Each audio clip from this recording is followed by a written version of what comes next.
The sun's final rays spilled over the hills, casting long shadows that danced among the olive trees where Jesus and his disciples gathered.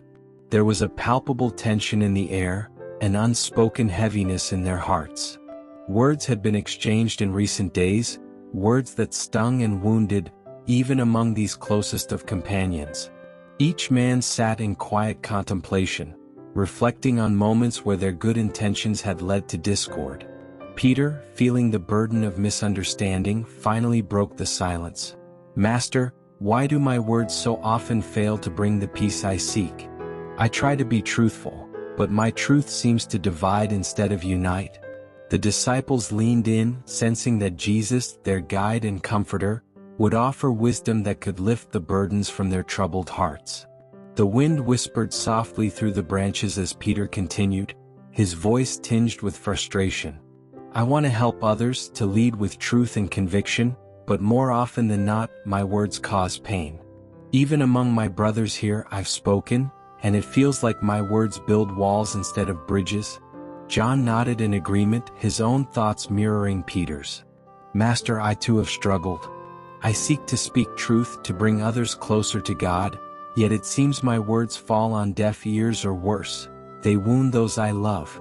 Jesus looked at his disciples with eyes full of compassion and understanding.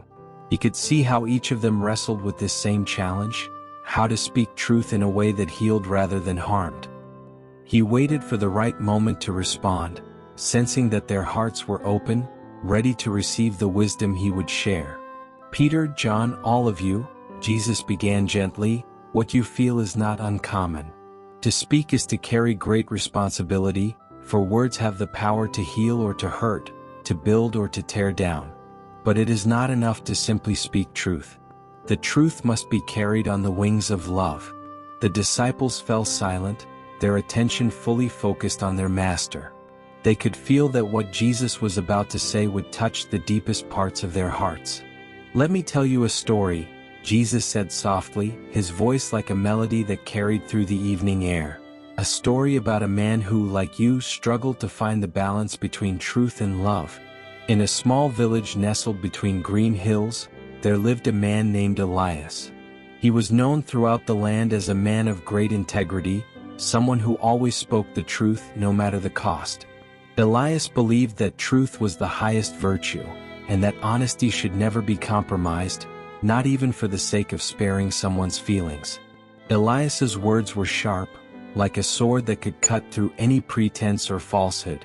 He would speak his mind openly, believing that by doing so, he was helping others to see the world as it truly was.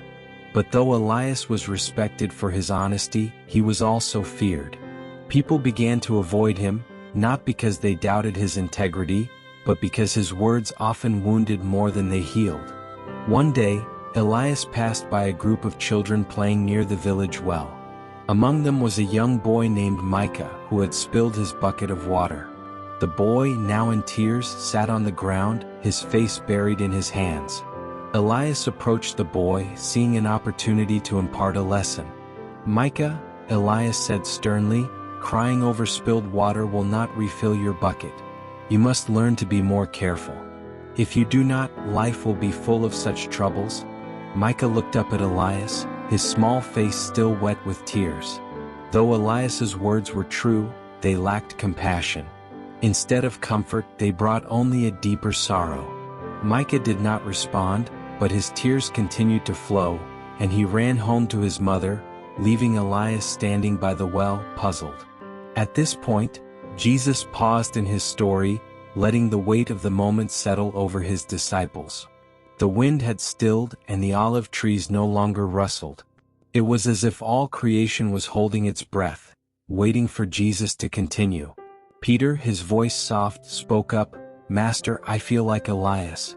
I've spoken words that were true, but they didn't bring the peace I intended. They only seemed to deepen the wounds." What did Elias do next? Did he realize his error? Jesus smiled gently at Peter's question and continued the story.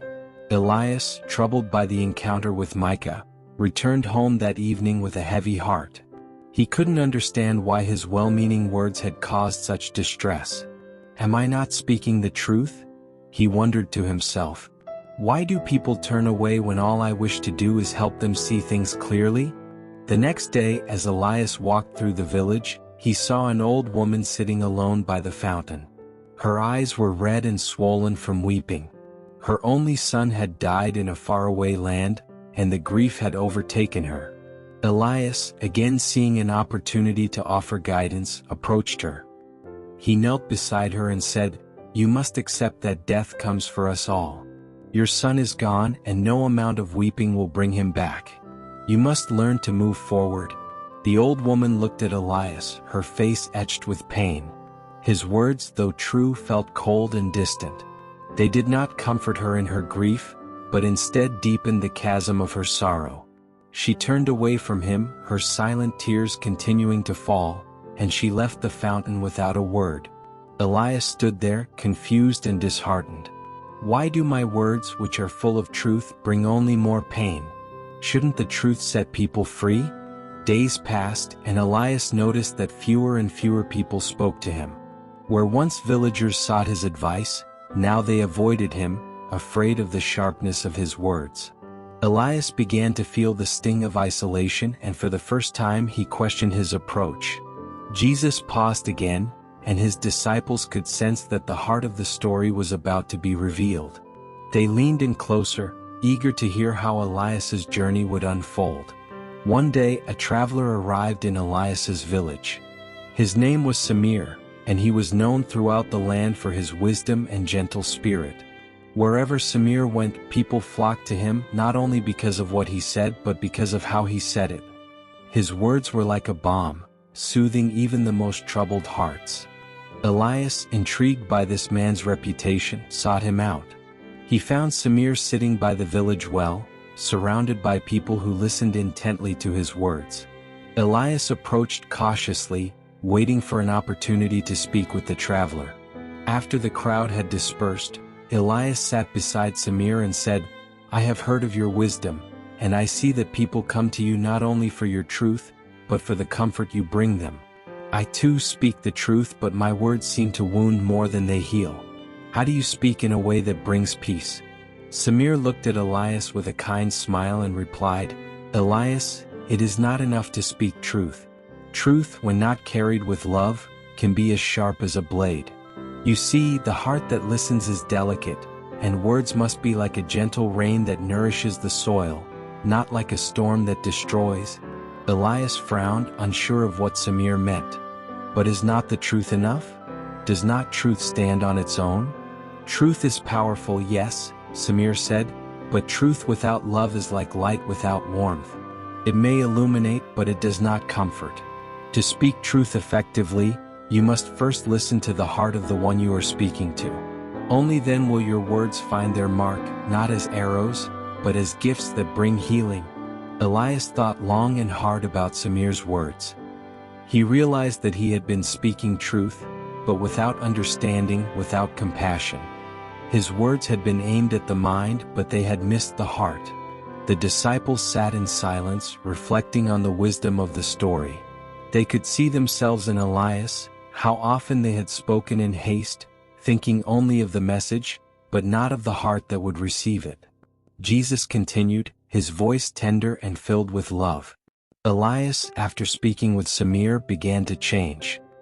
He realized that the power of words lay not just in their truth, but in the love with which they were spoken.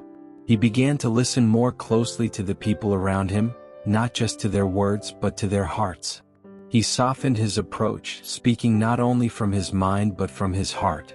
And as he did, something miraculous happened. Elias returned to the village, eager to put Samir's wisdom into practice. He found Micah, the young boy who had spilled his water, playing once again by the well. This time, when Micah's bucket fell, Elias knelt beside him and said softly, "It's all right, Micah. We all make mistakes. Let me help you fill your bucket again." Micah looked up at Elias, surprised by the gentleness in his voice. Instead of feeling ashamed, the boy smiled and nodded, grateful for the kindness. Together, they refilled the bucket, and Micah went on his way, his heart lightened by Elias's words. A few days later, Elias saw the old woman again, sitting by the fountain. Her grief was still fresh, but Elias approached her differently this time. He sat beside her in silence for a while, simply being present. When he finally spoke, his voice was soft and full of compassion. "I cannot imagine the depth of your sorrow, but I am here with you. Your son was loved deeply, and his memory will live on in your heart." The woman, touched by Elias's gentle words, reached out and took his hand. She wept, but this time her tears were not of despair but of healing. Elias's words, spoken with love, had given her a small measure of peace. Jesus looked at his disciples, his eyes filled with warmth. "Do you see, my friends?" Elias had always spoken the truth, but it wasn't until he spoke with love that his words began to heal. The truth must be wrapped in love, for love is what opens the heart to receive it. Peter, tears now streaming down his face, whispered, "I understand now, Master. I've spoken with the intent to teach, but not always with the intent to heal.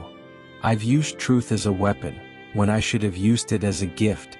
Jesus smiled and placed a hand on Peter's shoulder. "Yes, Peter. When you speak with love, your words will heal. And in healing others, you will find that your own heart is healed as well." The other disciples nodded, each feeling the weight of the lesson sink deep into their souls. They had learned not only about the power of words, but about the responsibility that came with them. They knew that from this day forward, they would speak not only from their minds, but from their hearts. As the evening light faded and the stars began to twinkle in the sky, the disciples rose to leave. They had come seeking answers, and they left with a new understanding of the power of love and communication. Jesus stood and, with a final word of blessing, spoke the words that would remain with them forever. "Let your words be soft as the morning dew, bringing life to the hearts they touch. For in love there is strength, and in gentle speech there is healing. May your voice be a vessel of peace, and your heart a fountain of grace." The disciples walked down the hillside, their hearts lightened by the wisdom they had received. They knew that from this day forward, their words would carry the love that Jesus had shown them, and with that love they would heal the world. Peter, walking in silence beside John, felt a warmth in his chest that had not been there before. "John," he said softly, "I think I finally understand what it means to speak like the Master. It's not just about being right. It's about being kind." John, moved by the evening's lesson, nodded. "When we speak with love, Peter, we become instruments of healing. Jesus has shown us the way, and now it's our turn to bring that light to others." As they descended into the valley, the stars above them sparkled like diamonds, and the gentle breeze that kissed their faces felt like the breath of God. Each of them knew, in the deepest part of their hearts, that their words, when spoken with love, could change lives. They carried that knowledge with them, ready to share it with a world in desperate need of healing.